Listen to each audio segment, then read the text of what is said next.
രാഹുൽ മാങ്കൂട്ടത്തിനെതിരായ നടപടി മാതൃകാപരമെന്ന കോൺഗ്രസ് നിലപാടിനെ പരിഹസിച്ച മുഖ്യമന്ത്രി പിണറായി വിജയൻ. പീഡനക്കേസിൽ ജയിലിൽ കിടന്ന എംഎൽഎമാരെ കോൺഗ്രസ് നേരത്തെ പുറത്താക്കിയിട്ടുണ്ടോ എന്നും മുഖ്യമന്ത്രി ചോദിച്ചു. ബലാത്സംഗ കേസിൽ പ്രതിയായ മുകേഷിനെതിരെ നടപടിയില്ലാത്തതിനെക്കുറിച്ച് ചോദിച്ചപ്പോൾ വ്യക്തമായ മറുപടി പറയാൻ മുഖ്യമന്ത്രി തയ്യാറായില്ല. മനുഷ്യ മനസാക്ഷിയുള്ള ആരെയും ഞെട്ടിപ്പിക്കുന്ന വൈകൃതങ്ങളല്ലേ ഉണ്ടായിട്ടുള്ളത്. അതൊരു കൃത്യമായ ഒരു ലൈംഗിക വൈകൃതക്കാരൻ്റെ നടപടികളല്ലേ ഉണ്ടായിരുന്നു. ഒരു പൊതുപ്രവർത്തകന് ചേർന്നതാണ്. അങ്ങനെ മാതൃകാപരമാണെന്നൊക്കെ പറയാൻ പറ്റുമോ? ജയിലിൽ കിടന്നയാൾ ഈ സംസാരിക്കുമ്പോൾ ചിലപ്പോൾ അടുത്തുണ്ടാവുമല്ലോ. ഇത്തരമൊരു കുറ്റത്തിൽ ജയിലിൽ കിടന്നയാൾ ഒപ്പം കഴിയുന്നില്ലേ? അങ്ങനെ ആളുകളെ പുറത്താക്കിയോ? രാഹുൽ മാങ്കൂട്ടത്തിലിനെ സംരക്ഷിക്കാൻ സൈബർ വെട്ടുകിളിക്കൂട്ടം എന്തിനാണ് രംഗത്ത് വരുന്നത്? രാഹുലിനെ ആദ്യം കോൺഗ്രസ് സംരക്ഷണ വലയം തീർത്തുവെന്നും മുഖ്യമന്ത്രി പറഞ്ഞു. മുകേഷിനെതിരെ എന്തുകൊണ്ട് CPM നടപടിയെടുക്കുന്നില്ല എന്ന ചോദ്യത്തിന് ഇതായിരുന്നു മറുപടി. ഈ MLA-മാരായിട്ടുള്ള ചിലർ ഇപ്പോൾ കോൺഗ്രസ് പാർട്ടിയിലുള്ളവർ ചിലർ ജയിലിലടക്കം കിടന്നിനല്ലോ. ആ ജയിലിൽ കിടന്നവരെ പാർട്ടിയിൽ നിന്ന് പുറത്താക്കിനോ അവർ? ഇവിടുത്തെ ജില്ലയിലെ ഒരു MLA ഇല്ലേനോ കോൺഗ്രസിൻ്റെ? എന്തേനോ അദ്ദേഹത്തിൻ്റെ പേര്? എൽദോസ്. അതുപോലെ തിരുവനന്തപുരത്തൊരു MLA വിൻസെൻ്റ്, അവരൊക്കെ ഇപ്പോൾ കോൺഗ്രസ് തന്നെയല്ലേ. ശബരിമല സ്വർണ്ണക്കൊള്ളയിലെ അന്വേഷണം തൃപ്തികരമാണെന്നും പാർട്ടി ആരെയും സംരക്ഷിക്കില്ലെന്നും മുഖ്യമന്ത്രി പറഞ്ഞു. CPIM-നെ സംബന്ധിച്ചിടത്തോളം CPIM ഒരു കാര്യം വ്യക്തമാക്കിയിട്ടുണ്ട്.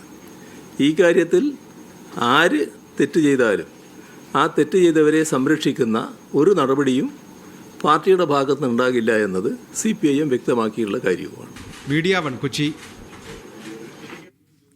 രാഹുൽ മാങ്കൂട്ടത്തിൽ വിഷയത്തിൽ പ്രതിരോധത്തിലായ കോൺഗ്രസിന് തന്റെ പേര് കച്ചിത്തുരുമ്പാണെന്ന് മുകേഷ് MLA. പാർട്ടി ആവശ്യപ്പെട്ടാൽ മൂന്നാം ഊഴത്തിന് തയ്യാറാണെന്നും മുകേഷ് മീഡിയ വൺ ബാലറ്റ് റൈഡിൽ പറഞ്ഞു.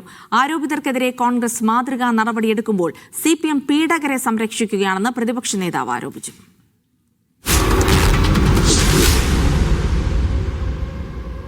രാഹുൽ മാങ്കൂട്ടത്തിൽ കേസിനെ കുറിച്ച് മിണ്ടില്ലെന്നാണ് മുകേഷ് MLA-യുടെ നിലപാട്. ഞാൻ അതിനെപ്പറ്റി നോ കമന്റ്സ്. ഞാൻ പറയാൻ പാടില്ല, ഞാൻ ഒന്നും പറയാൻ പാടില്ല. എൻ്റെ വായിൽ നിന്നും ഒരു തരത്തിലും ആരെയും അപകീർത്തിപ്പെടുത്തുന്നതോ വിഷമിപ്പിക്കുന്നതോ കാര്യം വരുത്തില്ല. രാഹുലിന്റേത് തീവ്രത കൂടിയതും മുകേഷിന്റേത് തീവ്രത കുറഞ്ഞതുമായ പീഡനമാണെന്ന CPM വനിതാ നേതാവിന്റെ പരാമർശത്തിലും മുകേഷിന് മറുപടിയില്ല. ശ്രദ്ധയിൽ നിന്ന് നമ്മൾ രാഷ്ട്രീയത്തിലും ഇങ്ങനെ ഒരു മലയാളിയായിട്ട് ജനിച്ച ഒരാൾ എല്ലാ കാര്യങ്ങളും ശ്രദ്ധിക്കും. അത് അവരുടെ അഭിപ്രായം. എൻ്റെ അഭിപ്രായം എന്ന് പറഞ്ഞാൽ ഞാൻ പറയാറായിട്ടില്ല. ഇതെല്ലാം കഴിയട്ടെ. ഇനിയും ഒരംഗത്തിന് തയ്യാറാണെന്നും മുകേഷ് സൂചന നൽകി. എതിരിപ്പം നമ്മുടെ പാർട്ടികൾ നമ്മൾ അങ്ങനെ പറയുമല്ലോ. എതിർ പാർട്ടിയിലുള്ള വലിയ നേതാക്കന്മാർ എൻ്റെ അടുത്ത് രഹസ്യമായിട്ട് പറയും, മൂന്നാമതും അങ്ങനെ ഒരു വന്നു കഴിഞ്ഞാൽ നോന്നൊന്നും പറയല്ലേ. മുകേഷിനെ CPM മുഖ്യമന്ത്രിയായി പ്രഖ്യാപിച്ചാലും അത്ഭുതപ്പെടേണ്ടെന്നായിരുന്നു പ്രതിപക്ഷ നേതാവിന്റെ പരിഹാസം. റേപ്പ് കേസിലെ പ്രതിയെ കൂടെ കൊണ്ടിടക്കല്ലേ, മുഖ്യമന്ത്രി കൈപിടിച്ച് ഉയർത്തുമല്ലേ? അല്ല, അദ്ദേഹത്തെ മുഖ്യമന്ത്രി സ്ഥാനാർത്ഥിയാക്കി CPM പ്രഖ്യാപിച്ചാൽ അത്ഭുതമില്ല.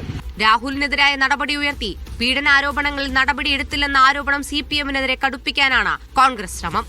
വിവിധ ബ്യൂറോകൾക്കൊപ്പം ന്യൂസ് ഡെസ്ക് മീഡിയ വൺ. ബലാത്സംഗ കേസിൽ മുൻകൂർ ജാമ്യം തേടി രാഹുൽ മാങ്കൂട്ടത്തിൽ MLA ഹൈക്കോടതിയെ സമീപിച്ചു. തിരുവനന്തപുരം സെഷൻസ് കോടതിയിൽ ലഘുവിചാരണയാണ് നടന്നതെന്നും ജാമ്യം തള്ളിയ ഉത്തരവിൽ പിഴവുണ്ടെന്നും ഹർജിയിൽ പറയുന്നു. ബലാത്സംഗ കുറ്റം നിലനിൽക്കില്ലെന്നും പരാതിക്കാരിക്കെതിരായ തെളിവുകൾ സെഷൻസ് കോടതി പരിഗണിച്ചില്ലെന്നും ഹർജിയിലുണ്ട്. ഹർജി പരിഗണിക്കും മുൻപ് ഏത് വിധേനയും രാഹുലിനെ അറസ്റ്റ് ചെയ്യാനാണ് അന്വേഷണ സംഘത്തിന് ADGP H. വെങ്കടേഷ് നൽകിയ നിർദ്ദേശം. വിവരങ്ങൾ നൽകാൻ കൊച്ചിയിൽ നിന്ന് അഹമ്മദ് മുജ്തബ ചേരുന്നുണ്ട്. മുജ്തബ, രാഹുലിന്റെ മുൻകൂർ ജാമ്യ ഹർജിയിൽ എന്തൊക്കെ കാര്യങ്ങൾ പറയുന്നു? ഒപ്പം രാഹുലിനായുള്ള SITയുടെ അന്വേഷണം എവിടെ എത്തി നിൽക്കുന്നു?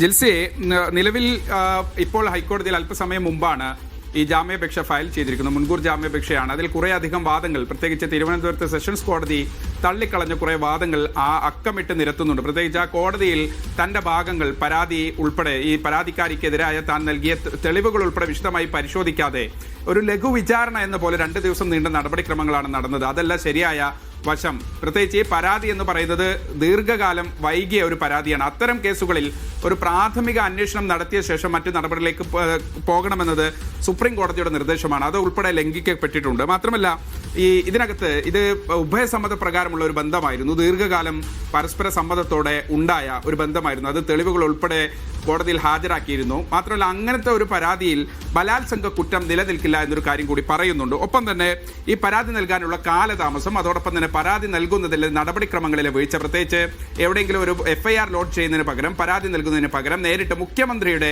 ഓഫീസിലാണ് പരാതിക്കാരി സമീപിച്ചത്. അവിടെ വഴിയാണ്, അത് നേരത്തെ തന്നെ ഹൈക്കോടതി അഭിഭാഷകർ ഈ വിഷയത്തിൽ ചൂണ്ടിക്കാണിച്ചതാണ്, അത്തരം ഒരു നടപടിക്രമങ്ങൾ നിലനിൽക്കില്ല എന്ന കാര്യം കൂടി പറയുന്നുണ്ട്. മാത്രമല്ല, ഇതിനകത്ത് രാഷ്ട്രീയ താല്പര്യം കൃത്യമായി ഇതിനകത്ത് അക്കമിട്ട് നിരത്തുന്നുണ്ട്. ചില കാര്യങ്ങൾ കൂടി പറയുന്നുണ്ട്.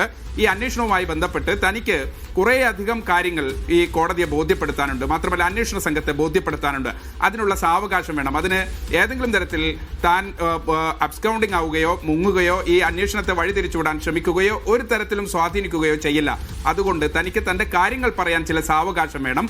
താൻ അറസ്റ്റ് ചെയ്യേണ്ടതില്ല എന്നതുൾപ്പെടെയുള്ള കാര്യങ്ങൾ പറയുന്നുണ്ട്. എന്നാൽ മാത്രമല്ല, FIS ഉൾപ്പെടെ അല്ലെങ്കിൽ FIR ഉൾപ്പെടെയുള്ള രേഖകൾ തനിക്ക് ലഭ്യമാക്കിയിട്ടില്ല. നിലവിലെ വിവരങ്ങൾ വെച്ച് കോടതിയിൽ കാര്യങ്ങൾ പറഞ്ഞെങ്കിലും തിരുവനന്തപുരം സെഷൻസ് കോടതി അത് അംഗീകരിച്ചിട്ടില്ല എന്നതുൾപ്പെടെയുള്ള കാര്യങ്ങൾ പറയുന്നുണ്ട്. എന്തായാലും ഒരുപക്ഷെ ഇന്ന് തന്നെ ഹൈക്കോടതി ഹർജി പരിഗണിക്കുമെന്നാണ് മനസ്സിലാക്കുന്നത്. അതല്ലെങ്കിൽ നാളെ തന്നെ ഹൈക്കോടതിയുടെ പ്രവൃത്തി ദിവസമാണ്. എന്തായാലും പ്രോസിക്യൂഷനോടുകൂടി നിലപാട് തേടിയ ശേഷം മാത്രമായിരിക്കും കോടതി ഈ വിഷയത്തിൽ അന്തിമമായി ഒരു തീരുമാനമെടുക്കുക. ജിൽസി ഹമദ് മുജിതബയാണ് വിവരങ്ങൾ നൽകിയത്.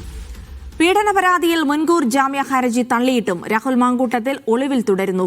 9ാം ദിനവും രാഹുലിനായി പ്രത്യേക അന്വേഷണ സംഘം തിരച്ചിൽ തുടരുകയാണ്.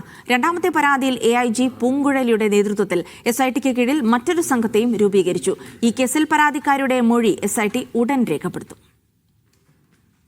യുവതി മുഖ്യമന്ത്രിക്ക് പരാതി നൽകിയതിന് പിന്നാലെയാണ് രാഹുൽ മുങ്ങിയത്. മുൻകൂർ ജാമ്യ ഹർജി തള്ളിയിട്ടും പോലീസിന് പിടി നൽകാൻ രാഹുൽ ഇതുവരെയും തയ്യാറായിട്ടില്ല. രാഹുലിനെ കണ്ടെത്താൻ 9ാം ദിവസവും പ്രത്യേക അന്വേഷണ സംഘം തിരച്ചിൽ തുടരുകയാണ്. കർണാടക കേന്ദ്രീകരിച്ചാണ് ഇന്നും രാഹുലിനായി അന്വേഷണം തുടരുന്നത്. കഴിഞ്ഞ ദിവസം ഹോസ്ദുർഗ് കോടതിയിൽ രാഹുൽ കീഴടങ്ങുമെന്ന് അഭ്യൂഹമുണ്ടായിരുന്നെങ്കിലും കനത്ത പോലീസ് വലയം തീർത്തതോടെയാണ് പിന്മാറിയത്. കീഴടങ്ങാനുള്ള മറ്റൊരു നീക്കമിനി രാഹുലിന്റെ ഭാഗത്തുനിന്നുണ്ടാകില്ല എന്നാണ് പ്രത്യേക അന്വേഷണ സംഘം കരുതുന്നത്. വിവരങ്ങൾ പുറത്തുപോകാതെയാണ് അന്വേഷണ സംഘത്തിന്റെ പുതിയ നീക്കം. സുള്ളിയിലും കുടകിലും രാഹുലിന് പ്രത്യേകം സഹായം ലഭിച്ചിട്ടുണ്ടെന്നാണ് പോലീസിന് ലഭിച്ച വിവരം. അതിനിടെയാണ് രാഹുലിനെതിരായ 23-കാരിയുടെ പരാതിയിൽ AIG പൂങ്കുഴലിയുടെ നേതൃത്വത്തിൽ 3 വനിതാ ഉദ്യോഗസ്ഥരെ കൂടി ഉൾപ്പെടുത്തി പ്രത്യേക അന്വേഷണ സംഘം വിപുലീകരിച്ചത്. സമയമറിയിച്ചാൽ ഈ സംഘം പെൺകുട്ടിയുടെ മൊഴി രേഖപ്പെടുത്തും. മീഡിയ 1 തിരുവനന്തപുരം.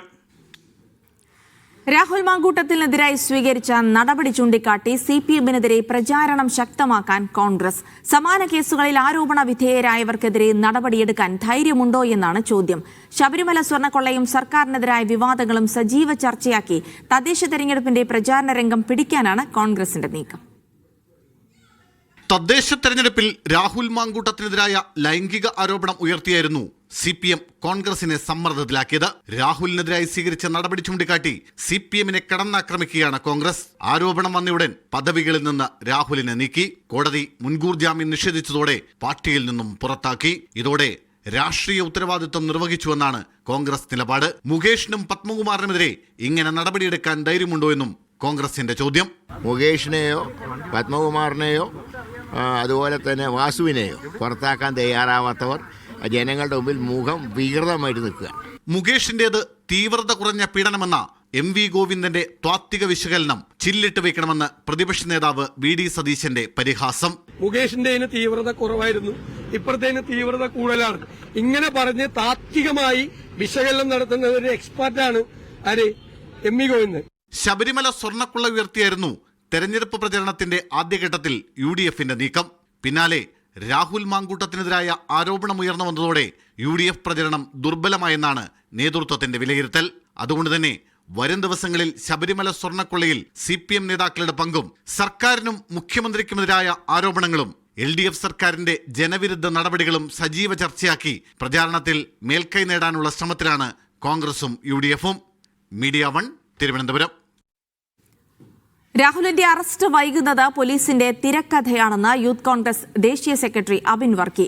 രാഹുലിനെതിരായ നടപടി രാജ്യത്ത് ഒരു പാർട്ടിയെടുത്ത ഏറ്റവും മികച്ച തീരുമാനമാണ്. എന്നാൽ നിരവധി ആരോപണവും പരാതികളും ഉണ്ടായിട്ടും വീണ്ടും ചിലരെ മത്സരിപ്പിക്കാനാണ് CPM തീരുമാനിച്ചതെന്നും അബിൻ വർക്കി പറഞ്ഞു. രാഹുൽ മാങ്കൂട്ടത്തിനെതിരായ നടപടിയിൽ നിയമത്തിന്റെ വഴിക്ക് പോകുമെന്ന് ചാണ്ടി ഉമ്മൻ MLA മീഡിയ 1-നോട് പ്രതികരിച്ചു. ഇത് അറസ്റ്റ് ചെയ്യണമെന്നുണ്ടെങ്കിൽ പോലീസിന്, കേരള പോലീസിന് വളരെ നിമിഷ നേരം കൊണ്ട് സാധിക്കുന്ന കാര്യമേ ഉള്ളൂ. ഈ തിരക്കഥ എന്താണെന്ന് വെച്ചാൽ സ്വർണ്ണപ്പാളി വിഷയത്തിൽ ഈ അമ്പലക്കൊള്ളക്കാരുടെ കാര്യം ഇവിടെ ചർച്ച ചെയ്യാതിരിക്കുക. രാഹുൽ മാങ്കൂട്ടത്തിൽ വിഷയത്തിൽ ഞങ്ങൾ എടുത്ത നിലപാട് ഏതൊരു രാഷ്ട്രീയ പാർട്ടിക്കും മാതൃകയാക്കാൻ പറ്റുന്ന ധാർമ്മിക മൂല്യങ്ങൾ ഉയർത്തിപ്പിടിക്കുന്ന നിലപാടാണ് ഞങ്ങൾ എടുത്തത്. അല്ല ഒരു ആരോപണം വന്നു, നടപടിയെടുത്തില്ല, പരാതി വന്നു, നടപടിയെടുത്തില്ല, ഇതൊക്കെ ഉണ്ടായിരുന്നിട്ടും ഒരു പാർലമെന്റ് തെരഞ്ഞെടുപ്പിൽ മത്സരിപ്പിച്ചു. അതല്ല, അത് നിയമത്തിന് വഴി എടുക്കട്ടെ. 2 ദേവസ്വം ബോർഡ് പ്രസിഡന്റുമാർ ജയിലിൽ കിടക്കുക, അത് ചർച്ച ചെയ്യാൻ അവർ ആഗ്രഹിക്കുന്നില്ല. ഈ ഇലക്ഷന്റെ പ്രധാനപ്പെട്ട ഇഷ്യൂ അത് തന്നെയാണ്. അപ്പോൾ അതിൽ നിന്ന് ചർച്ച മാറ്റാൻ എന്തൊക്കെ ചെയ്യാവോ അതൊക്കെ ചെയ്യും. തിരുവിതാംകൂർ ദേവസ്വം ബോർഡ് പ്രസിഡന്റായി കെ ജയകുമാറിനെ നിയോഗിച്ചതിലും പോര്. സർക്കാർ ശമ്പളം വാങ്ങുന്നയാൾ ബോർഡ് അംഗമായത് ചട്ടവിരുദ്ധമാണെന്ന് കാട്ടി കാർഷികോൽപാദന കമ്മീഷണർ ബി അശോകാണ് ഹർജി നൽകിയത്. അശോകിന്റെ വാദം ജയകുമാർ മുഖ്യമന്ത്രി പിണറായി വിജയനും തള്ളി. സർക്കാരിനെതിരെ പോര് തുടരുന്ന ബി അശോക് അടുത്ത പോർമുഖം തുറന്നത് ദേവസ്വം ബോർഡിൽ. IMG ഡയറക്ടർ പദവിയിലിരിക്കുന്ന കെ ജയകുമാറിനെ തിരുവിതാംകൂർ ദേവസ്വം ബോർഡ് പ്രസിഡന്റാക്കിയത് ദേവസ്വം ചട്ടങ്ങൾക്ക് വിരുദ്ധമെന്നാണ് ഹർജിയിൽ ചൂണ്ടിക്കാണിക്കുന്നത്. അതിനാൽ അയോഗ്യനാക്കണമെന്നാണ് ആവശ്യം. ഞാൻ പറയുന്നത് വലിയ അപാകതയാണ്. കാരണം ദേവസ്വം ബോർഡിന്റെ ദൈനംദിന പ്രവർത്തനം ഗവൺമെന്റിന്റെ നിയന്ത്രണത്തിലാ വരും. കാരണം ഗവൺമെന്റ് സർവന്റ് എന്നുള്ള നിലയ്ക്ക് നിങ്ങൾക്ക് ഗവൺമെന്റിന്റെ വാക്കാലോ അല്ലാതെയുള്ള ഒരു നിർദ്ദേശത്തെ ലംഘിക്കാൻ സാധിക്കില്ല. ഗവൺമെന്റ് ശബരിമലയിൽ ഇന്നിപ്പോ ഇങ്ങനെ ചെയ്യണം എന്ന് പറഞ്ഞു കഴിഞ്ഞാൽ ഞാൻ ചെയ്യില്ല എന്ന് പറയാൻ സാധിക്കുമോ? Institute of management in governance അഥവാ IMGയിൽ നിന്ന് ശമ്പളം വാങ്ങുന്നുണ്ടെങ്കിലും ദേവസ്വം ബോർഡിൽ നിന്ന് ശമ്പളമോ ആനുകൂല്യങ്ങളോ കൈപ്പറ്റുന്നില്ലെന്ന് കെ ജയകുമാർ വ്യക്തമാക്കി. തടസ്സമല്ലെന്നാണ് എനിക്ക് തോന്നുന്നത്. വരട്ടെ, ഏതായാലും നിയമപ്രശ്നമായിരിക്കില്ല, അത് അവിടെ വെച്ച് കാണാം. നമുക്ക് ഗവൺമെന്റാണ് ഇതിന് ഉത്തരം പറയേണ്ടത്, ഞാനല്ല. ബി അശോകിനെ കുറ്റപ്പെടുത്തി മുഖ്യമന്ത്രി തന്നെ കെ ജയകുമാറിന് സംരക്ഷണം ഒരുക്കി. ഇദ്ദേഹവും ബോർഡ് അംഗങ്ങളും തമ്മിൽ എന്തോ അസ്വാരസ്യമുണ്ട്. അങ്ങനെ ഒരു കാര്യമില്ല. അദ്ദേഹത്തെ ബോർഡ് അംഗങ്ങളെല്ലാം നല്ല രീതിയിൽ തന്നെ അംഗീകരിക്കുകയാണ്. എല്ലാവരും അംഗീകരിക്കുന്നൊരു മനുഷ്യനാണല്ലോ ജയകുമാർ. നമുക്കെല്ലാവർക്കും അറിയാലോ. അദ്ദേഹം പൊതുവെ എല്ലാവർക്കും സ്വീകാര്യനായിട്ടുള്ള ഒരാളാണല്ലോ. ബി അശോകിന്റെ ഹർജി ഫയലിൽ സ്വീകരിച്ച കോടതി കെ ജയകുമാറിനും സംസ്ഥാന സർക്കാരിനും ദേവസ്വം സെക്രട്ടറിക്കും നോട്ടീസ് അയച്ചു. ജനുവരി 15 കോടതിയിൽ ഹാജരാകാനാണ് നോട്ടീസ്. മീഡിയ 1 തിരുവനന്തപുരം.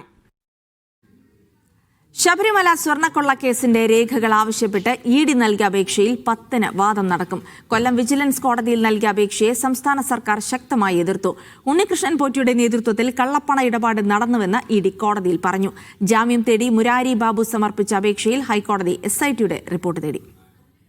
ശബരിമല സ്വർണ്ണക്കൊള്ളക്കേസിൽ പ്രത്യേക അന്വേഷണ സംഘം രജിസ്റ്റർ ചെയ്ത FIRന്റെ പകർപ്പും മൊഴികളും കൈമാറണമെന്നാവശ്യപ്പെട്ടാണ് എൻഫോഴ്സ്മെന്റ് ഡയറക്ടറേറ്റ് കൊല്ലം വിജിലൻസ് കോടതിയെ സമീപിച്ചത്. കള്ളപ്പണ വിഷയം അന്വേഷിക്കുന്നത് ഹൈക്കോടതി വിലക്കിയിട്ടില്ലെന്ന് ദേവസ്വം ബെഞ്ച് വ്യക്തമാക്കിയതോടെയാണ് ED കോടതിയിൽ അപേക്ഷ നൽകിയത്.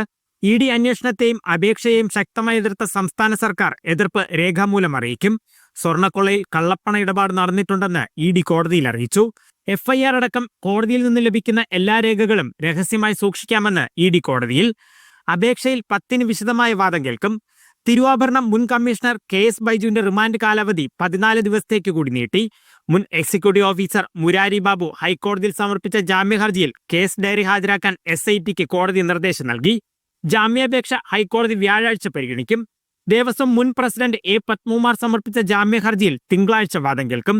ദ്വാരപാലക ശില്പങ്ങളുടെ കേസിൽ ചോദ്യം ചെയ്യാൻ അന്വേഷണ സംഘം പത്മകുമാറിനെ കസ്റ്റഡിയിലും ആവശ്യപ്പെടും.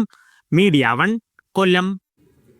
ഡിജിറ്റൽ സാങ്കേതിക സർവകലാശാലകളിലെ VC നിയമനത്തിൽ അന്ത്യശാസനവുമായി സുപ്രീം കോടതി.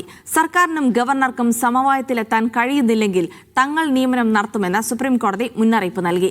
പട്ടികയിലില്ലാത്ത വ്യക്തിയെ നിയമിക്കാനുള്ള ഗവർണറുടെ നീക്കം സുപ്രീം കോടതി നിർദ്ദേശത്തിന്റെ ലംഘനമാണെന്ന് മുഖ്യമന്ത്രി വിമർശിച്ചു. ഡിജിറ്റൽ സാങ്കേതിക സർവകലാശാലകളിൽ സർക്കാർ നൽകിയ മുൻഗണനാ പട്ടികയിൽ നിന്ന് നിയമനം നടത്താനാകില്ലെന്നാണ് ഗവർണർ സുപ്രീം കോടതിയെ അറിയിച്ചത്. സാങ്കേതിക സർവകലാശാലയിൽ സിസ തോമസിന് VC-ആയി നിയമനം നൽകുമെന്ന് ഗവർണർ സുപ്രീം കോടതിയിൽ അറിയിച്ചു. എന്നാൽ ഇതിനെതിരെ സർക്കാരും കോടതിയെ സമീപിച്ചു. KTU മിനിറ്റ്സ് രേഖകൾ മോഷണം പോയ കേസിൽ സിസ തോമസ് പ്രതിയാണെന്നും നിയമനം തടയണമെന്നുമാണ് സർക്കാർ നിലപാട്. തർക്കം രൂക്ഷമായതോടെയാണ് സുപ്രീം കോടതിയുടെ അന്ത്യശാസനം. ഇരു കൂട്ടർക്കും സമവായത്തിലെത്താൻ കഴിയുന്നില്ലെങ്കിൽ തങ്ങൾ നിയമനം നടത്തുമെന്നാണ് സുപ്രീം കോടതി അറിയിച്ചത്. യോഗ്യതയുള്ളവരെയാണ് നിയമിക്കേണ്ടതെന്നും ജസ്റ്റിസ് KB പർദിവാല മുന്നറിയിപ്പ് നൽകി. സുപ്രീം കോടതി നിയോഗിച്ച ജസ്റ്റിസ് സുധാംശു ദൂലിയ അധ്യക്ഷനായ സെർച്ച് കമ്മിറ്റിയാണ് നിയമന ലിസ്റ്റ് മുഖ്യമന്ത്രിക്ക് കൈമാറിയത്. ഇതിൽ മുൻഗണന നിശ്ചയിച്ച് ലിസ്റ്റ് മുഖ്യമന്ത്രി ഗവർണർക്ക് കൈമാറി. ഇത് അംഗീകരിക്കാതെയായിരുന്നു ഗവർണറുടെ നടപടി. സുപ്രീം കോടതി നിർദ്ദേശം മറികടക്കാൻ ഗവർണർക്ക് എങ്ങനെ ധൈര്യം വന്നു എന്നായിരുന്നു മുഖ്യമന്ത്രിയുടെ ചോദ്യം. വളരെ വിചിത്രമായ കാര്യമാണ്. ഇത്ര നഗ്നമായി സുപ്രീം കോടതിയുടെ നിർദ്ദേശം ലംഘിക്കാനുള്ള മനോഭാവം എങ്ങനെയാണ് ഗവർണർക്ക് ഉണ്ടാകുന്നത്? ഏതെങ്കിലും ഒരു ഗവർണർക്ക് മാത്രമായിട്ട് അങ്ങനെ ഒരു ധൈര്യം വരുമോ? ഉന്നത വിദ്യാഭ്യാസ മന്ത്രി ആർ ബിന്ദുവും ഗവർണറുടെ നിലപാടിനെതിരെ രംഗത്തെത്തിയിരുന്നു. സുപ്രീം കോടതി കേസ് വ്യാഴാഴ്ച വീണ്ടും പരിഗണിക്കും. മീഡിയ 1 തിരുവനന്തപുരം. അടിസ്ഥാന പലിശ നിരക്കായ റിപ്പോയിൽ 0.5% കുറവ് വരുത്തി റിസർവ് ബാങ്ക് ഓഫ് ഇന്ത്യ. 5.50% നിന്ന് 5.25% റിപ്പോ നിരക്ക് കുറച്ചത്. കയറ്റുമതി മേഖലയിലെ തളർച്ച, പണപ്പെരുപ്പം അടക്കമുള്ള സാഹചര്യങ്ങൾ പരിഗണിച്ചാണ് തീരുമാനം. റിപ്പോ നിരക്കിൽ ഇളവ് പ്രഖ്യാപിച്ചതോടെ ഭവന, വാഹന, വ്യക്തിഗത വായ്പകളുടെ പലിശ നിരക്കും കുറയും.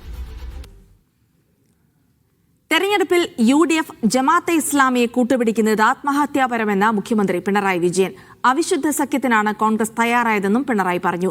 ആത്മഹത്യ ചെയ്യേണ്ട ഗതികേട് UDFനുണ്ടായിട്ടില്ലെന്നും അദ്ദേഹത്തിന്റെ അനുഭവത്തിന്റെ വെളിച്ചത്തിലായിരിക്കും മുഖ്യമന്ത്രി അങ്ങനെ പറഞ്ഞതെന്നും പാണക്കാട് സാദിഖ് അലി തങ്ങൾ പറഞ്ഞു. ജമാഅത്തെ ഇസ്ലാമി നമ്മുടെ കേരളത്തിൽ പലതരത്തിൽ ഇടപെട്ടുകൊണ്ടിരിക്കുകയാണല്ലോ. പക്ഷേ ജമാഅത്തെ ഇസ്ലാമി എന്നത് കേരളത്തിൽ മാത്രം പ്രവർത്തിക്കുന്ന ഒരു സംഘടനയാണെന്ന് പറയാൻ സാധിക്കില്ലല്ലോ. ഇപ്പോൾ ഈ തെരഞ്ഞെടുപ്പിൽ പരസ്യമായ രാഷ്ട്രീയ സഖ്യം ഉണ്ടാക്കാനാണ് കോൺഗ്രസും UDFും ജമാഅത്തെ ഇസ്ലാമിയുമായി ചേർന്ന് തയ്യാറായിട്ടുള്ളത്. അങ്ങേയറ്റം ആത്മഹത്യാപരമായ നിലപാടാണ് കോൺഗ്രസിനെ സംബന്ധിച്ചിടത്തോളം. ഏത് പശ്ചാത്തലത്തിലായാലും ആത്മഹത്യ ചെയ്യേണ്ട ഗതികേടൊന്നും UDFനെ സംബന്ധിച്ചിടത്തോളം ഉണ്ടായിട്ടില്ല, ഇനി ഉണ്ടാവുകയുമില്ല. ഒരുപക്ഷെ അനുഭവത്തിന്റെ വെളിച്ചത്തിലായിരിക്കും മുഖ്യമന്ത്രി അത് പറഞ്ഞത്. കാരണം അവരും ജമാഅത്തുമായിട്ടൊക്കെ ബന്ധം നേരത്തെ ഉണ്ടാക്കിയിട്ടുള്ളതാണ്. അപ്പോൾ അവർ ആത്മഹത്യ ചെയ്തിട്ടുണ്ടോയെന്നറിയില്ല. PM ശ്രീ നടപ്പിലാക്കാൻ പാലമായി പ്രവർത്തിച്ചത് ജോൺ ബ്രിട്ടാസ് എന്ന VD സതീശൻ. BJPയും CPMും തമ്മിലുള്ള ബന്ധത്തിന്റെ ഇടനിലക്കാരനാണ് ബ്രിട്ടാസ് എന്നും VD സതീശൻ പറഞ്ഞു. PM ശ്രീയുടെ നിലയിൽ എല്ലാ MPമാരും ചെയ്യേണ്ടതാണ് ബ്രിട്ടാസ് ചെയ്തതെന്ന് മുഖ്യമന്ത്രി പിണറായി വിജയൻ. സംസ്ഥാനത്തിന് അർഹതപ്പെട്ടത് നേടിയെടുക്കണം. CPMന്റെ നേതാവെന്ന നിലയിൽ ബ്രിട്ടാസ് ഫലപ്രദമായി ഇടപെട്ടെന്നും മുഖ്യമന്ത്രി പറഞ്ഞു. ഒരു പുതിയ ഇടനിലക്കാരൻ ജോൺ ബ്രിട്ടാസ് കൂടി വന്നിരിക്കുന്നു. അപ്പോൾ ഒരുപാട് ഇടനിലക്കാരെ വെച്ചുകൊണ്ട് ഒരുപാട് പാലങ്ങൾ പണിതുകൊണ്ട് ഈ പാലം പണിതത് പിണറായി വിജയനാണ്. ഈ PM ശ്രീ ഒപ്പുവയ്ക്കാൻ പറയും കയ്യാളിന്റെ ജോലിയെ നമ്മുടെ ശിവൻകുട്ടിക്ക് ഉണ്ടായിരുന്നുള്ളൂ. BJP CPM ബാന്ധവമാണ്, അത് വ്യക്തമായിരിക്കുന്നു. ഇപ്പോൾ നാടിൻ്റെ ആവശ്യങ്ങൾ നേടിയെടുക്കുന്നതിന് വേണ്ടി നമ്മുടെ MPമാർ ചെയ്യാൻ ബാധ്യതപ്പെട്ട കാര്യം അത് ബ്രിട്ടാസ് നിർവഹിച്ചു എന്ന് മാത്രമേ ഉള്ളൂ. അല്ലാതെ മറ്റേതെങ്കിലും തരത്തിലുള്ള നടപടിയല്ല ബ്രിട്ടാസിന്റെ ഭാഗത്ത് നിന്നുണ്ടായിട്ടുള്ളത്. പ്രധാനപ്പെട്ട ഒരു വാർത്തയിലേക്കാണ്. പൈലറ്റുമാരുടെ ഡ്യൂട്ടി സമയത്തിലെ നിബന്ധന DGCA പിൻവലിച്ചു. പൈലറ്റുമാരുടെ ഡ്യൂട്ടി സമയ നിബന്ധന പരിഷ്കരണം കാരണം 600-ലധികം സർവീസുകൾ ഇന്ന് ഇൻഡിഗോയ്ക്ക് മുടക്കേണ്ടി വന്നിരുന്നു. PR അരവിന്ദ് വിവരങ്ങൾ നൽകാൻ. അരവിന്ദ്, ഇൻഡിഗോയ്ക്ക് ആശ്വാസമാകുന്ന ഒരു തീരുമാനമാണ്. DGCയുടെ നിബന്ധന കാരണം ഇന്ന് നിരവധി സർവീസുകൾ വിവിധ വിമാനത്താവളങ്ങളിലായി മുടങ്ങിയിരിക്കുന്നു. ഒരുപക്ഷെ ഇനി സർവീസുകളൊക്കെ സാധാരണ നിലയിലേക്കാകുമോ? ജിൽസി, വലിയ പ്രതിസന്ധിയാണ് ഡൽഹി അടക്കമുള്ള വിമാനത്താവളത്തിൽ കേന്ദ്ര സർക്കാരിന്റെ ഈ നിർദ്ദേശത്തെ തുടർന്ന് ഉണ്ടായത്. ഇതിന് പിന്നാലെ ഇൻഡിഗോ കേന്ദ്ര വ്യോമയാന മന്ത്രാലയത്തിന് പരാതിയും നൽകിയിരുന്നു. എന്തായാലും ഇതിന് പിന്നാലെയാണ് ഇപ്പോൾ ഒരു ഇടപെടൽ കേന്ദ്ര സർക്കാരിന്റെ ഭാഗത്തു നിന്നുണ്ടായിരിക്കുന്നത്. ആ വിവാദ നിർദ്ദേശം ഇപ്പോൾ DGCA പിൻവലിച്ചിരിക്കുകയാണ്. പ്രതിവാര വിശ്രമത്തിന് പകരം അവധി ആക്കരുതെന്ന നിർദ്ദേശം ഇപ്പോൾ കേന്ദ്ര സർക്കാർ പ്രഖ്യാപിച്ചിട്ടുണ്ട്. വിമാന കമ്പനികളുടെ പരാതിയെ തുടർന്നാണ് നിർദ്ദേശമുള്ളത്. കാരണം ഡൽഹി വിമാനത്താവളം അടക്കമുള്ള രാജ്യത്തെ എല്ലാ വിമാനത്താവളങ്ങളിലും ഇൻഡിഗോയുടെ സർവീസുകൾ പൂർണ്ണമായും നിലയ്ക്കുന്ന ഒരു സാഹചര്യത്തിലേക്ക് പോയിരുന്നു. ഡൽഹിയിൽ മാത്രം 600-ലധികം 225-ലധികം വിമാനങ്ങളാണ് സർവീസുകളാണ് റദ്ദാക്കിയത്. സമാനമായ രീതിയിൽ രാജ്യത്തെമ്പാടും 600ഓളം വിമാനങ്ങൾ ഇത്തരത്തിൽ സർവീസുകൾ വൈകുകയും അതേപോലെ തന്നെ റദ്ദാക്കുന്ന നടപടികളിലേക്കെല്ലാം പോയിരുന്നു. എന്തായാലും ഇതിന് പിന്നാലെ ഇപ്പോൾ കേന്ദ്ര സർക്കാരിന്റെ ഇടപെടലുണ്ടായിരുന്നു. കാരണം പാർലമെന്റിലടക്കം ഈ വിഷയം പ്രതിപക്ഷം ഉയർത്തുകയും ശക്തമായ പ്രതിഷേധം ഈ വിഷയത്തിൽ ഉയരുകയും ചെയ്തിരുന്നു. ഇപ്പോൾ പ്രതിവാര വിശ്രമവും അവധിയും രണ്ടായി നൽകണമെന്ന നിർദ്ദേശം ഇനി ഉണ്ടാകില്ല. അപ്പോൾ കൂടുതൽ സർവീസുകൾ ഉടൻ തന്നെ ആരംഭിക്കാൻ സാധിക്കും. കാരണം നിലവിൽ നേരത്തെ ഉണ്ടായ ഈ പ്രതിവാര വിശ്രമവും അവധിയും രണ്ടായി നൽകണമെന്ന നിർദ്ദേശമായിരുന്നു കേന്ദ്ര സർക്കാർ നൽകിയിരുന്നത്. പക്ഷേ ആ നിർദ്ദേശം ഇപ്പോൾ പിൻവലിക്കുന്നതോടുകൂടി ഇൻഡിഗോയ്ക്കും അതുപോലെ തന്നെ മറ്റ് വിമാന കമ്പനികൾക്കും അല്പം താൽക്കാലികമായ ഒരു ആശ്വാസം ഉണ്ടാകും. പക്ഷേ ആ പൂർണ്ണ സ്ഥിതിയിലേക്ക് വിമാന സർവീസുകൾ എത്താൻ ഇനിയും 2 ദിവസം കൂടി എടുക്കുമെന്നതാണ് മനസ്സിലാകുന്നത്. കാരണം ഇതിനോടൊപ്പം തന്നെ നിരവധി സർവീസുകളാണ് റദ്ദാക്കിയിരിക്കുന്നത്. ഡൽഹിയിൽ മാത്രം 225 എന്ന് നമ്മൾ ആ കണക്ക് പരിശോധിക്കുമ്പോൾ മറ്റ് വിമാനത്താവളങ്ങളടക്കം പരിശോധിക്കുമ്പോൾ വലിയ പ്രതിസന്ധിയിലേക്ക് പോയിരുന്നു. യാത്രക്കാരടക്കം വിമാനത്താവളങ്ങളിൽ വലിയ രീതിയിലുള്ള പ്രതിഷേധങ്ങൾ നടത്തുന്ന ഒരു സാഹചര്യം ഉണ്ടായിരുന്നു. എന്തായാലും ഇതിന് പിന്നാലെയാണ് ഇപ്പോൾ DGCയുടെ ഇടപെടൽ ഉണ്ടായിരിക്കുന്നത്. ഇനി പ്രതിവാര വിശ്രമവും അവധിയും രണ്ടായി നൽകണമെന്ന നിർദ്ദേശം ഉണ്ടാകില്ല. അപ്പോൾ ഈ അവധിയിലിരിക്കുന്ന ഉദ്യോഗസ്ഥരൊക്കെ ഉടൻ തന്നെ സർവീസുകളിലേക്കും അതുപോലെ തന്നെ ഉടൻ തന്നെ തിരിച്ചു വിളിക്കാനും ഇന്ത്യക്ക് സാധിക്കും. ശരി, PR അരവിന്ദാണ് വിവരങ്ങൾ നൽകിയിരിക്കുന്നത്. പൈലറ്റുമാരുടെ ഡ്യൂട്ടി സമയത്തിലെ നിബന്ധന DGC ഇപ്പോൾ പിൻവലിച്ചിരിക്കുന്നു. ഇത് ഇന്ത്യയ്ക്കടക്കം വലിയ ആശ്വാസകരമാകുന്ന ഒരു തീരുമാനം കൂടിയാണ്. കൊച്ചിയിൽ വായു മലിനീകരണം വീണ്ടും രൂക്ഷമാകുന്നു. 200-നടുത്താണ് വ്യാവസായിക മേഖലകളിൽ വായു മലിനീകരണ തോത് ഇന്ന് രാവിലെ രേഖപ്പെടുത്തിയത്. തിരക്കേറിയ പ്രധാന നഗരങ്ങളിലും 160-ന് മുകളിലേക്ക് തോത് ഉയർന്നു. അന്തരീക്ഷ മലിനീകരണം വർദ്ധിച്ചതും ഡിസംബറിന്റെ തണുപ്പും ഒരുമിച്ചെത്തിയതോടെ നഗരത്തിൽ രാവിലെയും വൈകുന്നേരവും ദൃശ്യമാകുന്നത് പുകമഞ്ഞിന് സമാനമായ സാഹചര്യമാണ്. ഇത് ആരോഗ്യ പ്രശ്നങ്ങൾ ഉണ്ടാക്കുമെന്ന ആശങ്കയും വർദ്ധിപ്പിക്കുകയാണ്.